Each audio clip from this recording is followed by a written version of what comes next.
Pagi, Bu. Dari mana kamu? Mau jalan-jalan lagi. Oh, hai kawan maritim, apa kabar? Hari ini kita akan ditemani oleh Kak Yoki untuk meninjau salah satu fasilitas di Pelabuhan Tanjung Priok. Apa itu, Kak Yoki? Sekarang kita akan berjalan-jalan sekeliling pelabuhan melihat jalur kereta api Oh. yang ternyata zaman dulu adalah bagian dari pelabuhan. Oh, luar biasa. Menarik bukan? Yuk kita mulai. Ayo Ibu, ini alatnya. Oke, terima kasih.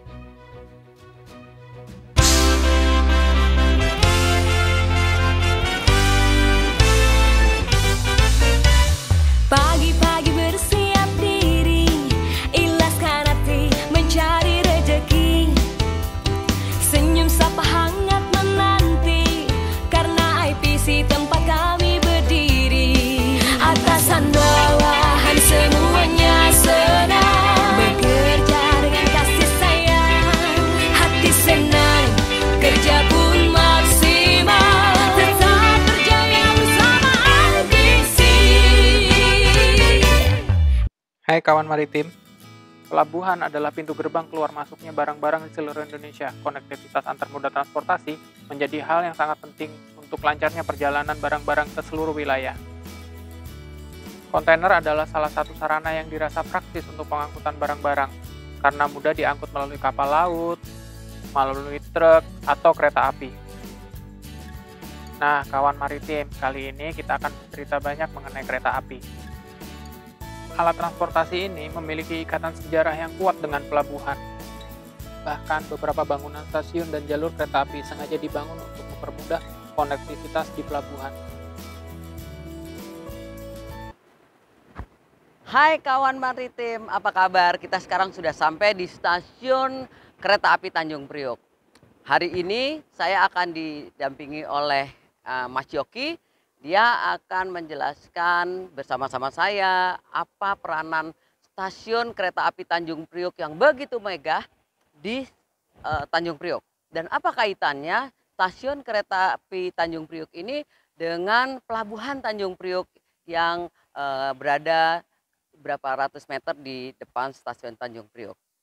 Kalau kita lihat, ini adalah stasiun yang begitu besar, begitu megah, dengan arsitektur yang luar biasa. Ada lagi stasiun yang seperti ini, yaitu stasiun kota. Tetapi stasiun kota itu masih kalah dengan stasiun Tanjung Priok. Nah, ini mungkin sejarahnya kita mesti lihat kembali, dan kita akan memberikan informasi seperti apa peran dari stasiun Tanjung Priok pada masanya dan juga masa sekarang. Mas Yoki, coba tolong dong jelasin. Ini Mas Yoki nih kayaknya banyak meneliti. Silakan. Baik Ibu, terima kasih. Ya kawan maritim, jadi di stasiun Tanjung Priok ini adalah stasiun yang sangat istimewa. Stasiun ini berjarak sangat dekat dengan pelabuhan Tanjung Priok. Bahkan pada masa lalu, stasiun ini masih termasuk wilayah pelabuhan Tanjung Priok. Namun di masa sekarang, kita melihat stasiun ini berada di luar pelabuhan Tanjung Priok. Bangunan stasiun Tanjung Priok ini masih dipertahankan hingga sekarang. Bangunan yang megah ini mengingatkan kita pada kejayaannya di masa lalu. Bentuk arsitektur bangunan, tiang, dan dinding, serta ornamen-ornamen dan pintu, serta jendelanya mengingatkan kita pada bangunan Museum Bank Mandiri maupun bangunan Museum Bank Indonesia. Bangunan stasiun Tanjung Priok saat ini kita lihat dibangun tahun 1914 dan selesai pada tahun 1925 dan langsung digunakan. Pada akhir abad 19, ukuran kapal semakin besar. Hal ini membuat pelabuhan Sunda Kelapa tidak dapat lagi menampung ukuran kapal yang sangat besar, sehingga dibangunlah pelabuhan Tanjung Priok. Tidak hanya kapal barang, kapal penumpang pun bersandar di pelabuhan Tanjung Priok. Hal ini membuat Tanjung Priok menjadi semakin ramai. Maka dibangunlah stasiun yang baru yang dapat menampung penumpang dari kapal-kapal besar tersebut. Sejak awal didirikan, stasiun Tanjung Priok hanya digunakan untuk penumpang, sedangkan barang-barang dari kapal langsung dinaikkan ke kereta melalui kereta-kereta yang ada di dermaga pelabuhan. Kereta-kereta dari dalam pelabuhan melewati jalur Pasoso dan stasiun Sungai Legoa. Kereta tersebut kemudian melanjutkan perjalanan hingga ke stasiun Senen, Jatinegara, dan kota-kota lain di Pulau Jawa. Sedangkan penumpang di stasiun Tanjung Priuk disuguhkan kenyamanan dengan arsitektur bangunan yang megah dan overcapping yang menutupi ke-6 jalurnya. Di stasiun Tanjung Priuk juga disediakan penginapan bagi penumpang yang akan melanjutkan perjalanan menggunakan kereta api. Artinya kalau gitu Tanjung Priok adalah pintu gerbang pertama. Kalau sekarang kan Soekarno-Hatta dengan pesawat ya. Iya. Kalau dahulu sebelum ada pesawat mereka naik. Kapal di Tanjung Priuk. Oh begitu, begitu kawan maritim. Jadi dahulu memang pendatang atau yang mereka yang datang dari luar negeri waktu itu belum ada pesawat udara sehingga mereka harus menggunakan kapal laut. Dan kapal laut itu harus bertambatnya di Tanjung Priok karena mereka mempunyai kapasitas kapal yang begitu besar. Nah, karena kapal penumpang yang dari laut itu bertambat di Tanjung Priok, sehingga mereka juga akhirnya harus dari Tanjung Priok mereka menuju ke tempat tujuannya di kota-kota lain seperti di Bandung, Semarang, ya, kemudian Surabaya, Jogja. Itu mereka berangkatnya dari sini. Pada saat itu juga ternyata kereta api adalah salah satu transportasi vital untuk jarak jauh.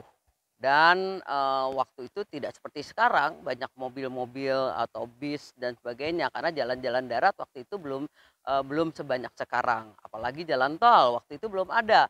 Jadi memang transportasi yang sangat vital adalah kereta api. Oleh sebab itu Tanjung Priok sebagai pintu gerbang masuk Indonesia atau saat itu Pulau Jawa, Batavia itu memiliki stasiun yang begitu besar untuk menyambut para pendatang dari luar negeri maupun daerah lain. Begitu kawan maritim. Yuk kita lihat lagi ke tempat yang menarik lainnya. Nah, kawan maritim, ini adalah bagian dalam stasiun Tanjung Priok. Bangunannya yang kokoh, meski usianya sudah tua, tetap dipertahankan hingga sekarang. Bahkan pintu dan jendelanya pun masih bertahan seperti zaman ketika awal dulu. Tiang-tiang kokoh overcappingnya pun masih dijaga dengan baik. Baik dari dalam maupun dari luar, masih tampak sekali kemegahan stasiun ini. Oh ya, nama arsitek stasiun ini adalah Insinyur C. W. Kok. Beliau merancang stasiun ini dengan gaya Art Deco. Dengan pilar-pilar baja yang tinggi dan overcapping yang menutupi ke-6 jalurnya, stasiun ini tampak modern di masanya.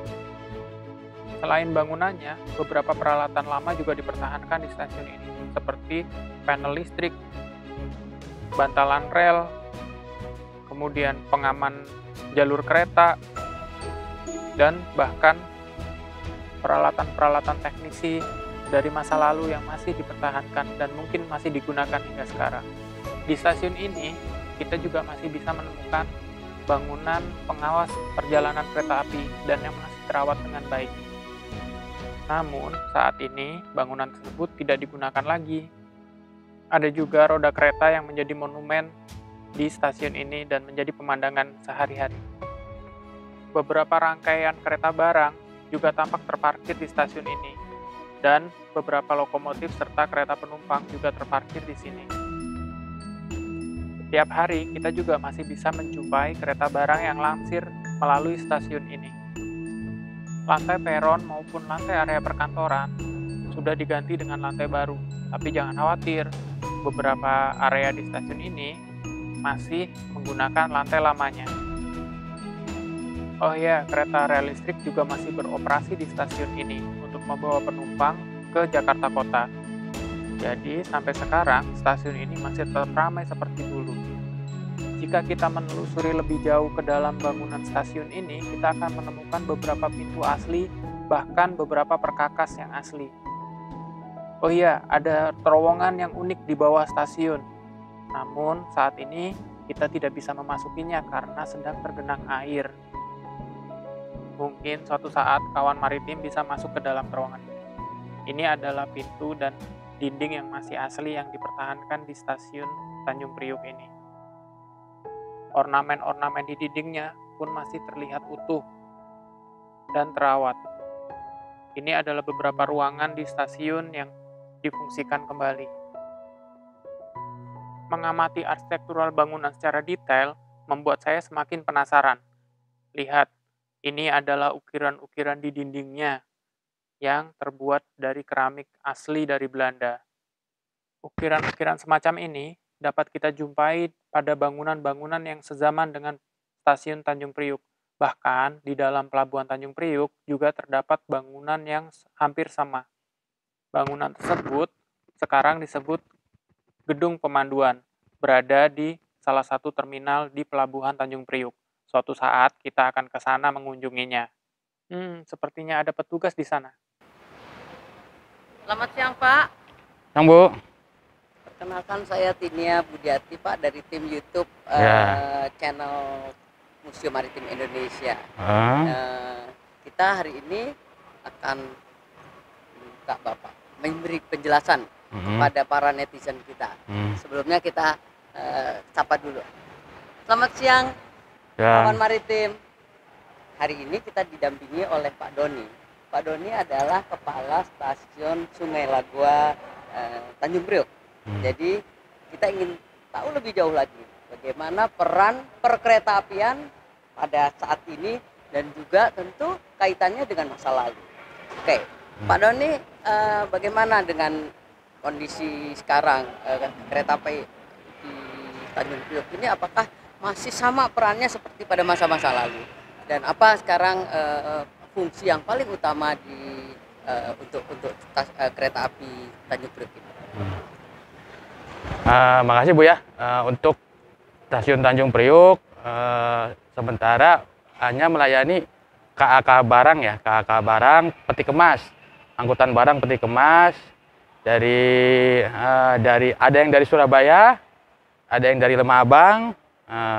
Ya terbagi ke 3 jalur bongkar muat peti kemas. Jadi di Sungai Lagoa, di Pasoso, di JCT. Kapasitas untuk satu rangkaian penuh berbeda-beda Bu, SF-nya, stamp formasinya kita punya beda-beda. Jadi untuk Sungai Lagoa 3 KA kedatangan, keberangkatan semua SF-nya 30 gerbong. Untuk 30 gerbong bisa maksimal 60 teus. Jadi dari Surabaya 60 teus, dari keberangkatan muat 60 teus. Jadi bongkar 60 teus, muat 60 teus untuk 30 gerbong per 1 KA. Nah, untuk Pak Soso ada 2 rangkaian. 2 rangkaian, yang satu ke Krenceng, satu ke Surabaya. Nah, untuk ke Krenceng, stamp formasinya 20 gerbong. 20 gerbong bisa untuk maksimal 40 teus. Nah, untuk muatnya juga 40 teus, bongkar 40 teus, muat 40 teus. Nah, untuk KA kedua yang dari Pak Soso, total 30 GD, 30 gerbong. Untuk 60 teus bongkar kedatangan dari Surabaya, muat ke 30 gerbong, 60 teus ke Surabaya. KA penumpang yang keluar Jakarta itu tidak ada Bu ya. Jadi di sini hanya melayani penumpang tujuan Jabotabek untuk KRL komuter lain. Terima kasih Bapak. Hai kawan maritim, tadi sudah cukup jelaskan.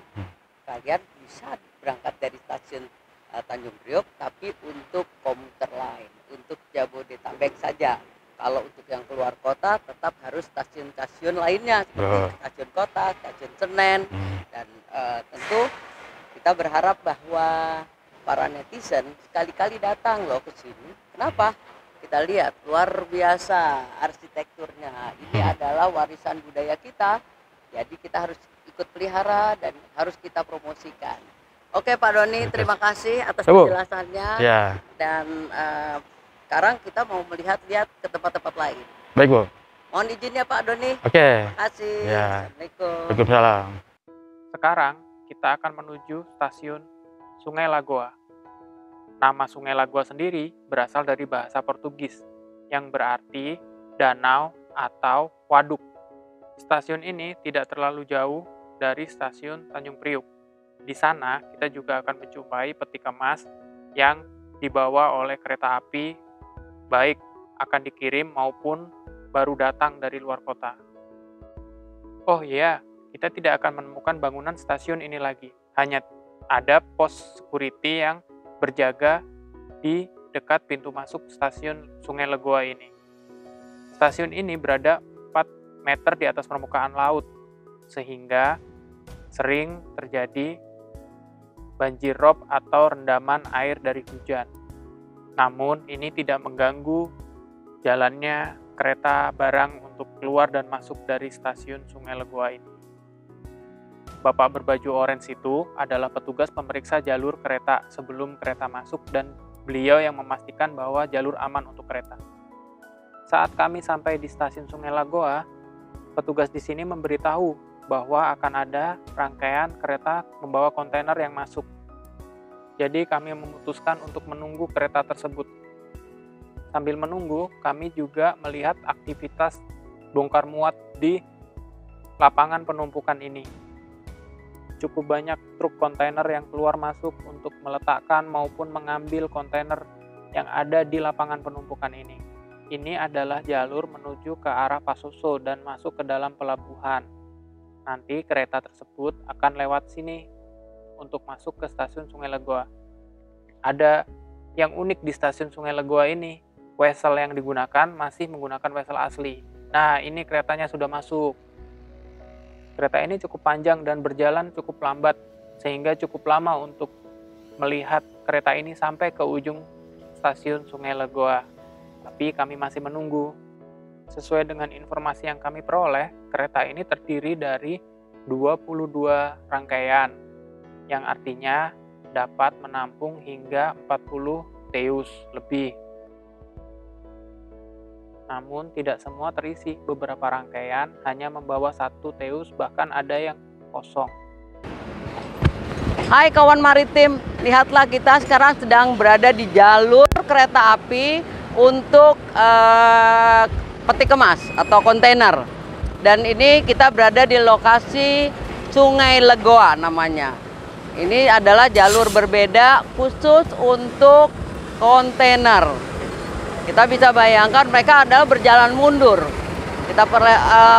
Kita lihat bahwa ternyata kegiatan untuk mengantar dan mengirim kontainer setiap harinya 2 kali. Nah, ini bagian ujung stasiun Sungai Legoa. Nah, jalur ini yang menghubungkan Sungai Legoa dengan jalur ke arah pelabuhan melalui Pasoso. Sekarang kita akan melanjutkan perjalanan menuju ke jalur kereta di dalam pelabuhan.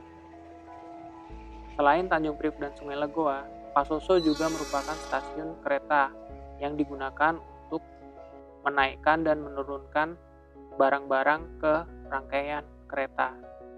Ini jalurnya cukup panjang hingga ke dalam. Di dalam pelabuhan, kita juga masih bisa menjumpai rel-rel yang sudah tidak digunakan lagi. Ini salah satunya. Rel ini melintas di jalan beton yang digunakan oleh truk-truk kontainer sekarang. Jalur-jalur rel ini masuk langsung hingga ke dalam dermaga. Kemungkinan di masa lalu, rel-rel seperti ini cukup banyak di pelabuhan Tanjung Priok. Namun sekarang sudah tidak ditemukan. Jika kita menyusuri rel dari stasiun Pasoso hingga 1 km, kita akan menjumpai rel ini.